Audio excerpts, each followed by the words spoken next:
नमस्कार, मी संदीप देसाई. गावाकडच्या बातम्यांमध्ये आपल्या सगळ्यांचं स्वागत. सुरुवात करणार आहोत वेगवान घडामोडींना. आज महाराष्ट्रामध्ये तिसऱ्या टप्प्यात होणाऱ्या निवडणुकीच्या प्रचाराच्या तोफा थंडावणार आहेत. आज प्रचाराचा शेवटचा दिवस आहे. 23 एप्रिलला जळगाव, रावेर, जालना, औरंगाबाद, रायगड, पुणेसह 14 मतदारसंघांमध्ये मतदान होणार आहे.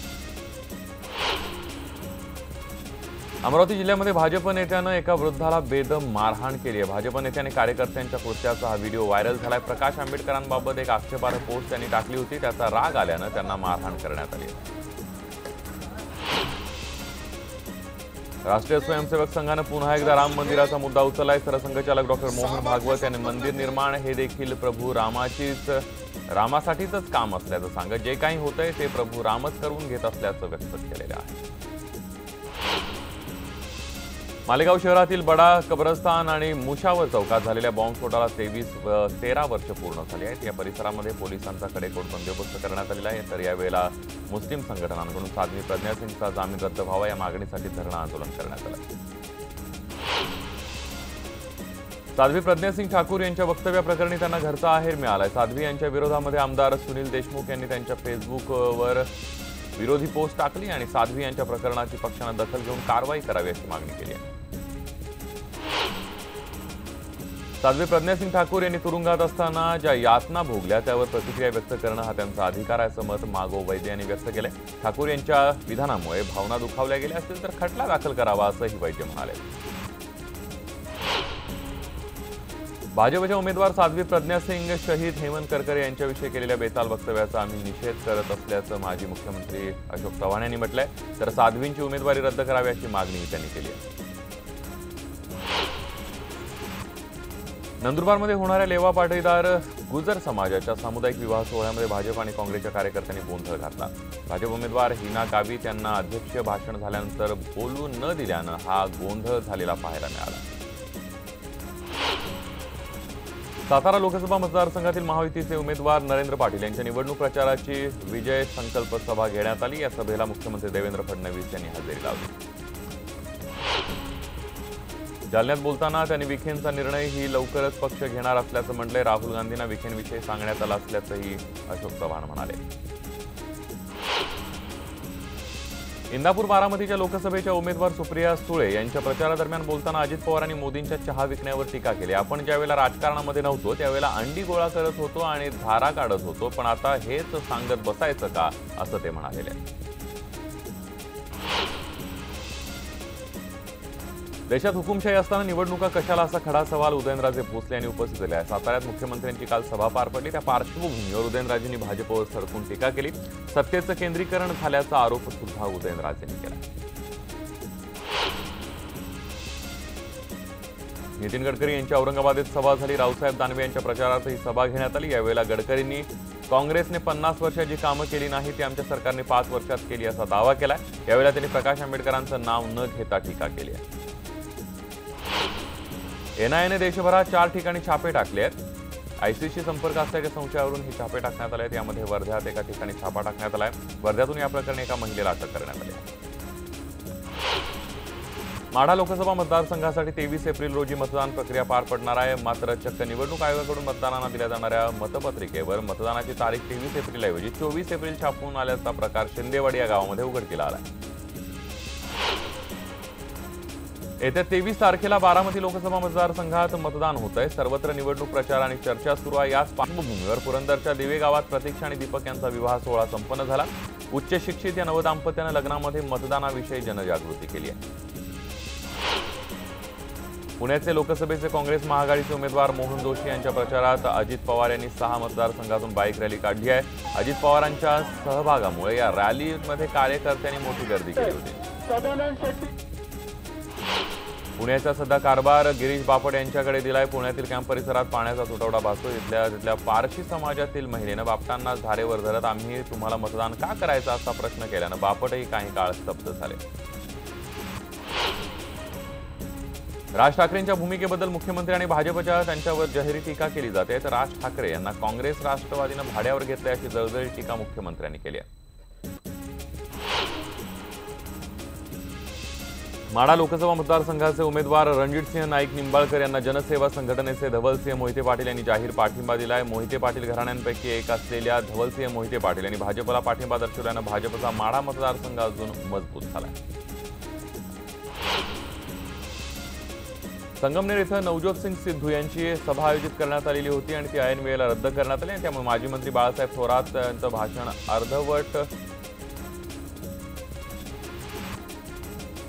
सोडत सभास्थळावरून निघून गेले। यावेळेला सिद्धू यांना ऐकण्यासाठी आलेले नागरिकही सभा सोडून निघून गेले। अहमदनगर इथल्या भाजपचे उमेदवार सुजय विखे यांच्या प्रचारासाठी शेवगाव इथं पंकजा मुंडे यांची सभा पार पडली। सभेमध्ये पंकजा यांनी काँग्रेस आणि राष्ट्रवादीवर जोरदार टीका केली आहे। दोन धर्मातील ऐक्य पाहून काँग्रेसच्या पोटात दुखतं अशी टीका पंकजांनी केली आहे।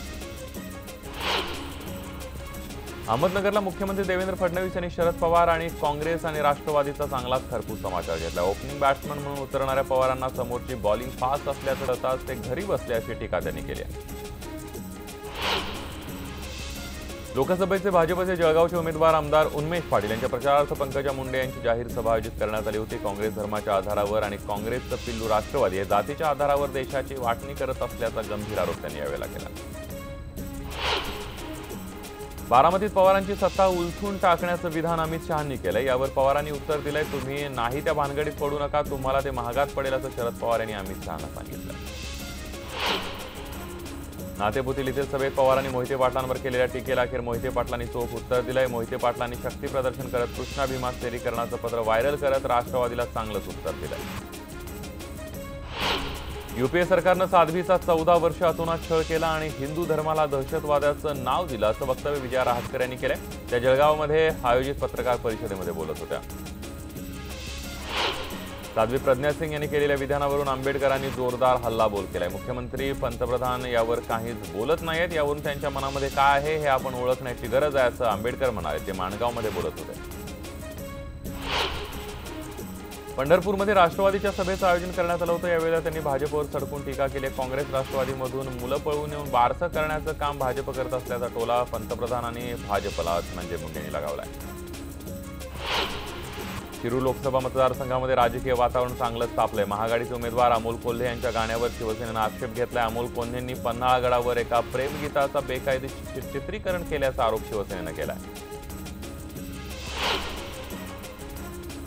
दर 8 ते 10 दिवसांनंतर गावात पाणी पुरवठा होत असल्यानं अमरावती जिल्ह्यातील मोझरी इथल्या महिलांनी ग्रामपंचायत कार्यालयावर आपला मोर्चा वळवला। धगधगत्या उन्हामध्ये पाणी प्रश्न चांगलाच पेटल्यानं ग्रामपंचायत प्रशासनाला घाम फुटलाय। उस्मानाबादच्या नळदुर्ग किल्ल्यामध्ये बोटिंग करत असताना बोट उलटल्याचा प्रकार घडलाय। अपघातामध्ये 3 जण बुडाल्याची माहिती मिळते, तर 5 जणांना वाचवण्यात यश आलंय। सेल्फीच्या नादामध्ये हा अपघात झाल्याची प्राथमिक माहिती देण्यात आली आहे। कोल्हापूर स्टेशनवरील एक धक्कादायक व्हिडिओ समोर आलाय। स्टेशनवर एक महिला रेल्वेखाली जाता जाता थोडक्यात बचावली। ट्रेन मागे धावता धावता या वृद्ध महिलेचा तोल गेला आणि ती ट्रेन खाली जाणार इतक्या तिथल्या 2 कर्मचाऱ्यांनी या महिलेला वाचवलंय। महाराष्ट्रातील तोतलाडोह पेंच व्याघ्र प्रकल्पातील एका वाघाचं दर्शन झालेल्या पर्यटकांना सिलारी गेटजवळ हा वाघ दिसलेला आहे। त्या पर्यटकांच्या गाडीच्या अगदी पुढे हा वाघ चालत होता आणि त्यावेळेला पर्यटकांनी हा वाघाचा व्हिडिओ काढलाय। यवतमाळ शहरातील आर्णी रोडवर दुभाजकाला लागून असलेल्या उघड्या विद्युत तारेचा शॉक लागून एका 38 वर्षीय तरुणाचा मृत्यू झाला। या घटनेमुळे नागरिक संतप्त झाले असून त्यासंबंधी जबाबदार असणाऱ्या कंत्राटदारावर कारवाई करण्याची मागणी करण्यात येते। पवना धरण परिसरामध्ये आपल्या 5 मित्रांसोबत पर्यटनासाठी आलेल्या एका 23 वर्षीय तरुणाचा पोहण्यासाठी गेला असताना मृत्यू झालाय। आपल्या मित्रांसोबत अतुल पाण्यामध्ये पोहण्यासाठी उतरला, मात्र त्याच वेळेला पाण्याचा अंदाज न आल्यानं दुर्दैवानं त्याचा मृत्यू झाला। कोल्हापुरात एका नवविवाहित तरुणीवर बलात्कार झाल्याची धक्कादायक घटना घडली आहे। कोल्हापूर इथल्या रुईकर कॉलनीमध्ये ही घटना घडली आहे। पतीनं घेतलेल्या कर्जमाफीचा आमिष दाखवून सावकारानं बलात्कार केल्याचा गंभीर प्रकार घडलाय। शिरूर तालुक्यातल्या कोरेगाव भीमा इथं राहत्या घरामध्ये महिलेचा मृतदेह आढळून आल्यानं परिसरात खळबळ उडाली आहे। प्रियंका प्रधान असे 21 वर्षीय मृत महिलेचं नाव आहे। घरातून दुर्गंधी येऊ लागल्यामुळे शेजाऱ्यांनी पोलिसांच्या मदतीनं घराची पाहणी केल्यावर हा मृतदेह आढळलाय। वर्ध्यातल्या नागपूर यवतमाळ मार्गावर उभ्या असणाऱ्या ॲपे रिक्षाला टिप्परनं धडक दिल्यामुळे अपघात झाला। अपघातामध्ये 2 व्यक्तींचा जागीच मृत्यू झालाय, तर 1 जण गंभीर जखमी झालाय। सध्या त्यांच्यावर सावंगी रुग्णालयामध्ये उपचार सुरू आहे। आंबेगाव तालुक्यातल्या भावडी इथं पाणग्यांची यात्रा मोठ्या उत्साहामध्ये साजरी केली जाते। यावेळेला पाणग्यांचा महाप्रसाद देण्याची शेकडो वर्षांची परंपरा आहे। गव्हाच्या पिठापासून पानगे तयार केले जातात, तर रानामध्ये गोळा केलेल्या शेणाच्या गोवऱ्यांवर पालापाचोळा पेटवून त्यावर पानगे भाजले जातात। हलगी आणि संबळाच्या गजरामध्ये शनिवारी येडेश्वर देवीची यात्रा चुना वेचण्याचा मुख्य कार्यक्रम पार पडला। यावेळेला लाखो भाविकांनी येरमाळा नगरीमध्ये चुनखडी वेचण्यासाठी आणि देवीच्या दर्शनासाठी गर्दी केली होती। अकोल्यामध्ये गॅसच्या भडक्यानं एकाच परिवारातल्या 4 जण जखमी झालेले आहेत। जखमींना उपचारासाठी अकोल्यातल्या सरोपचार रुग्णालयामध्ये दाखल करण्यात आले। या दुर्घटनेनंतर संपूर्ण परिसरात हळहळ व्यक्त केली जाते। आंबेगाव तालुक्यातल्या वळती इथल्या शेतामध्ये ऊस तोडणी चालू असताना बिबट्यांचे 3 बछडे आढळून आले। याआधीही 3 दिवसांपूर्वी याच ठिकाणी 2 बछडे आढळले होते। वन विभाग या बछड्यांना कॅरेटमध्ये घेऊन त्यांच्या आईची भेट करून देण्याचा प्रयत्न करत आहे। पीएम मोदी चित्रपटाचा नायक विवेक ओबेरॉय आणि निर्माते साई चरणी नतमस्तक झाले। सोमवारी सुप्रीम कोर्टात दिलासा मिळावा यासाठी त्यांनी प्रार्थना केली आहे। ज्यांना या चित्रपटावर आक्षेप आहे त्यांनी हा चित्रपट अगोदर पाहावा असं आवाहन सुद्धा विवेक ओबेरॉयने केलं।